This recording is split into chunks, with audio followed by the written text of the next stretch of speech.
My name's Clayton Davis. I'm the senior awards editor at Variety. I was just sitting there, and then I ran up here because I wanted to watch a real painting. Because you guys saw one of my favorite films of the year. Did you love it? Yeah! Did you feel the real pain that's in the movie? Oh, it's great.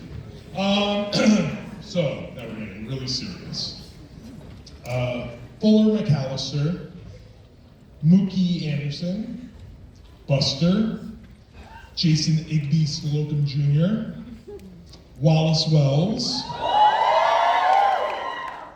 Roman Roy, and now Benji Kaplan. I've spoken with this gentleman a couple times, and I honestly, I'm not blowing smoke because I'm up here. I would tell you if I don't like him, and I'd be honest about it. But he actually is one of my favorite people. He is, this performance, what he does here, maybe the best thing he's ever done. He won an Emmy for Succession. I can only assume that an Oscar nomination is fastly coming his way for what he does here, and we should all be excited. So welcome to the stage, Sir Kieran Culkin.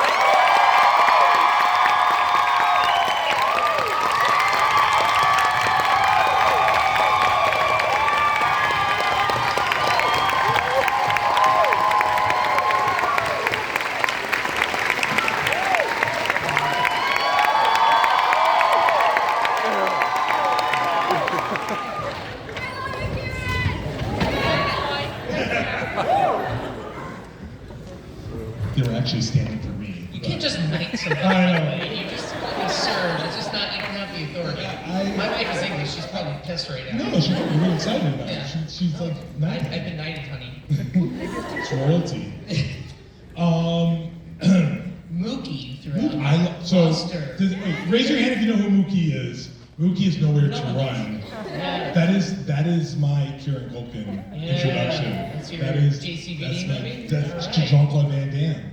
I always think kids have weird names. Fuller, Mookie, Buster. There's a Biddle in there, but nobody's seen that movie. There's some weird names out there. Well, I just ruined your momentum. No. Because I'm trying, because I know you're such a huge fan of compliments and people Just throwing ask a question. No, what you do Q&A. here, Q&A. My question for you is, what you do here is really, really remarkable.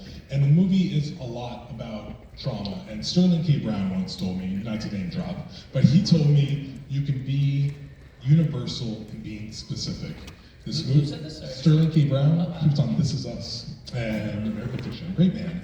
And because this movie, while it's about the Jewish experience and two cousins, you can apply this to any culture that's gone through trauma and group, and I love it so much. But was that all on the page? Did you find that immediately when you started shooting? Yeah, I mean, it was all on the page, and I mean, I think more of that is a question for Jesse. To me, I read it connected with the character and just wanted to play him. I understood this dynamic right away, and I just wanted to get in there and play. But for like Jesse, I think what he was trying to do, or what he succeeded in doing, is like showing that these characters who have their own pain, like his character David has had anxiety and issues with depression, whatever, but he's found his way through that. Benji has probably a large list of issues that he hasn't quite figured out. He's the kind of guy who hasn't figured out, but he's basically like trying to say that these guys have this pain, and he was trying to figure out how to write the story. And I guess when he thought about his story about why he decided to write it about it being in Poland in the Holocaust was he saw an ad while he was writing this. He saw an ad and it said Auschwitz. An internet ad? Or? An internet ad. Oh, see? An internet it was. Very It bad. said it was like Auschwitz Holocaust tour with lunch. And he was like, oh my god, that's it, that's the movie. And he put those characters in it because he thought like the backdrop of seeing this kind of trauma that was within the family, he was like, is this real pain, and does that validate your own, or are they both real? He's like, I don't have an answer to the question, but it's the question he put out there. Let me take you back in time for a moment. The year is 1987. You're 5 years old, I believe. Did you think that one day you would be sharing the screen with Frances Baby Houseman from Dirty Dancing, and she would look exactly the same as she does from then, and get to share the screen with Jennifer Grey, who, very supporting role, but so effective, and I can only imagine what that drinking was like with Benji and the character that we don't get to see on screen when you're missing the middle of the night. What was it like working with her? She's incredible. She is so much fun. In 1987, I pretty much knew. just to A that cue. No, she was awesome. Actually, it's funny you asked about what happens with those characters. We brought it up. Like, I don't know. Like, I don't know. I have sort of my own ideas. I think they just. I think whatever. I'll not bore you. I'm gonna keep it to myself. Shut up.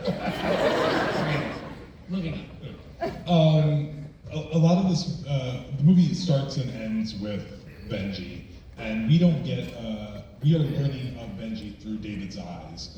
In many ways, the film feels to me as Plane, Trains, and Automobiles. Oh, cool. In a lot of ways. I love that movie. It's a great movie. Yeah. Go watch it if you haven't watched it. But Watch it. It's, we don't know a lot about Benji outside of what we're seeing. Do you know more about Benji than we know that maybe didn't make the final cut, or that was on the page? Probably. I mean, it was my job for a while there, so yeah, probably. I don't know. Like, people have asked, like, sort of what happens with him after, or is he gonna be okay or something? And I sort of have my own thoughts about that, but I try not to. Express them. I don't know. I'll keep that to myself, but. Jesse said an interesting thing about it once, which was like, his character David leaves him at the airport, and his idea, he was like, maybe this is what it is. He goes, the last shot is actually sort of what is going on in David's mind, because he doesn't want him to leave the airport because he's afraid of what might happen to him or where his life's going. So he's like, to him, like, unless he's with Benji, he only exists like at the airport. It's very Inception. Or what? It's very Inception. Yeah, take it literally. Yeah. So you won't share with us if Benji's okay or not. I don't know. What do you think? I mean, there's my cue, Mitch. Yeah. What's your name? I mean, in many ways, I think yes, but then I'm also like. That was. Yeah. Got it. Some people were at the thing earlier. It's water. Got it. He didn't spike my drink. I mean, in many ways, I think he's all right, but then in other ways, I think it goes down to what Benji says the first time on the train. Like, bad things happen, and when there's this conflict about how we pay attention to bad things, maybe he's not okay in the end, and maybe that's like the tragedy of it. But it's weird because we laugh so much in the movie, but it's also yeah. I mean, he's obviously not okay, like as a person, but yeah, who is? I'm fine. Yeah, I have a fun question. let me go to a fun question. I love Benji's hoodies. He has the best hoodies in this. Thanks. I mean, it's costume design and it's contemporary. I think people just think, oh, you put on clothes. But there is, like, they do speak to, like, a lot of things that he's feeling in a moment. Did you get to pick out clothes? The clothes were like a accident that just happened from like a way too long fitting that we did, where all three of us, costume designer, myself, and Jesse, had three very different ideas of what he would wear, and we ended up with nobody's idea. We just sort of threw some shit together, and eventually I just sort of sat on the floor and I kind of got depressed because I always forget that I have to pick clothes. And I'm like, oh, we're supposed to shoot tomorrow, and now I have to pick, I don't know what he wears. And it just bums me out because I don't want the wrong thing. I want to put thought toward it, but it's just such a bummer. I wish it could just be automatic, like, put him in a uniform, I don't want to think about it. And then, like, when someone provides an idea, I'm like, that's not him at all. No, that's not him either. Well, then what do you have? I got nothing. I don't know. Like, it's not that or that. And we just sort of, like, messed together this thing of just, like, the shoes were really uncomfortable and they had holes at the bottom, and they were like, we can fix them up. I was like, no, I think he hasn't bought shoes in a while. These are probably his old clothes, and he dresses for comfort. He's traveling. Yeah. The scene at the statues is quite heartwarming, and it's very. There's so many things layered within it.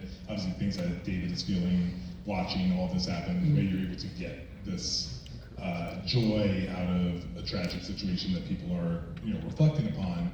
Was it just as much fun to shoot and get into it? It was the only. Your poses are great, by the way. The poses, Great yeah, poses. yeah, improvising. Such a stupid. I actually wanted to say outing my wife about this before my wife and I met. She thought that she was like, why do actors get credit for things? She thought directors told the actor how to pose or how to sit or how to say the words. So she would have thought that those poses were directed. Not funny. I'm calling you out, Jess. Where are you? Defend yourself. Oh, she left. She's gone. Sober now?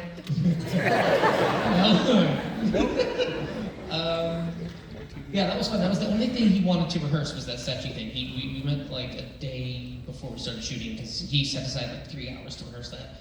And I kind of thought why are we rehearsing this? We did 15 minutes, and he was. I think he was fine to be I kind of was can we just go up there and do it because it shouldn't be so specific by the numbers. I think we just go up there and we play and I call the people out and it's all there in the script and we just do it and you shoot it. Just really oversimplifying what filmmaking is, by the way. That's all it is. Go out there, do the thing, and somebody film it. The end. But yeah, it actually worked out pretty well, I think, that way.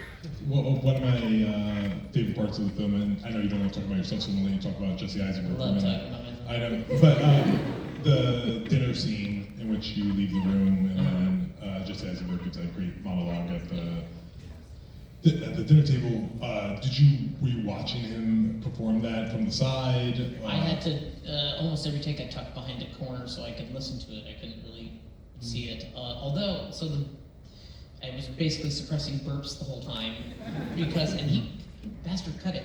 He had me chugging non-alcoholic beers, and he cuts the chug. It looks like I just take a sip and then just burp uncontrollably.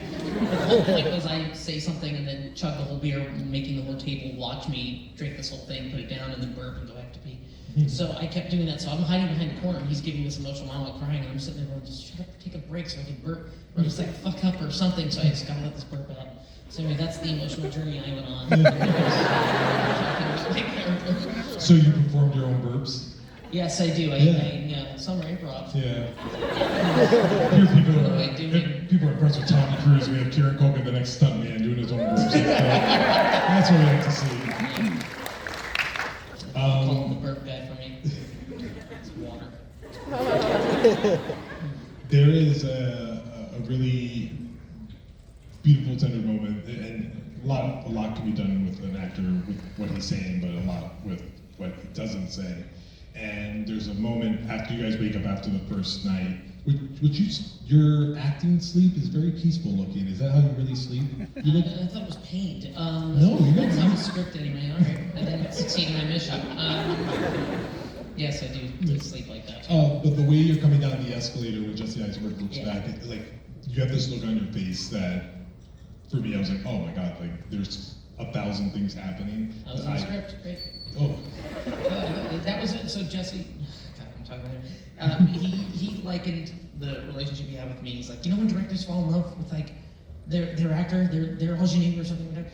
And he was like, that's what I was feeling for Kieran. I remember because on that day he ran up to me and touched my face and went, I think I love you. He's like, okay, let's get back on the escalator and film it. Shut up. Would you like to publicly apologize to Will Sharp for yelling at him so much in this movie? No, I wouldn't. It was so much fun. I had no idea how that scene was gonna come out, and there were different takes had very different temperatures. Sometimes I would just go up to him and just sort of be like, "Look, I just have a note for you," and it's and you would see him kind of squirm and try to There were sometimes he would be walking away, so I'd follow him, and there was one time where I was yelling at him so hard he started backing up. He ended up behind the tombstone and kind of covered his whole body with the tombstone because he just couldn't take it. It was really fun to watch him squirm. And sometimes he fought back, and that would would just make me like go, you know, and it felt totally like I got it at the time, but while doing it, I was like, I'm perfectly justified in this. He's talking too much, and he's not giving me the experience that, well, not me, but David signed up for. And it felt like fine. And then I see the movie, I'm like, somebody punch that fucking guy. Shut him up. It's tough. Jesse Eisenberg says it perfectly also at the dinner table. He says, I love him and I hate him, because that's really how we feel in the movie. Like, I love Benji so much, but I also like hate him and want to choke him. But, good, that makes sense. but there's also so many, like, I think a lot of us will like to think we're more like David when we're probably more like Benji. And I think that's probably a thing we have to accept within ourselves. You should be speaking for everybody here. That might be a you thing. You should. Do you think you're anything like Benji? There's more, yeah, I'm definitely not like David, so if I have to pick a lean, then yes. Yeah. There was one, when I was saying like I wanted somebody to punch him in the face, there was a scene that we did, I brought this up earlier, but there was a scene where we were eating soup, talking about Marsha, and it was, for whatever reason, it was my favorite scene on the page, and I was really excited to do it. I don't know why. And I don't want to analyze it or think about it, let's just do the scene, and it was great, you know. And I had more perspective on it. It wasn't until I watched it that I realized what was happening in the scene, which is just like, it's this nice moment, cousins are starting to connect, and David's asking his questions, and he's finally interested in something. And Benji goes, I'm gonna take control of this, and he bullies and makes the whole thing, just takes it away from David, and just bullies to go like, I'm in charge of this actually, and you're going too far. No, I know, but we just shouldn't be talking about it. That's a bullying asshole move. It seemed like at the time, because I'm, playing the character, so I'm, protecting the character. I'm like, I feel like I'm protecting my friend. That's what it feels like. But really, he's being a jerk. Somebody punch him. Final question for you. You're in a room full of SCAD students. You can scream if you're from SCAD. 102 of you out there? Cool. I think I saw your wife scream. I think she's back in college. A lot of them want to be artists. They want to do stuff that you do and get to express yourself, express themselves, and you're living their dream. Got a piece of advice for them so they can be like Kieran Culkin when they grow up? You told me you were going to ask this, and I should have thought of an answer. Boy, I don't, because I would just be like, don't take advice from people, which is really bad advice, so don't take it. Yeah, because I know nothing. Just be you.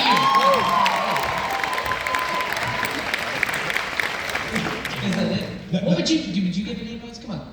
Don't be like me. Don't be like you. Don't worry. You're a total Benji. Yeah. So mean. Just gave you so many compliments. No, listen, seriously. Good acting. You're good. Oh, thanks, bro. Yeah, you're really good. Thank you to President Wallace. Thank you to SCAD, Savannah Film Festival. Ladies and gentlemen, one more time, your Virtuoso Award winner. Kieran Culkin. Thank you.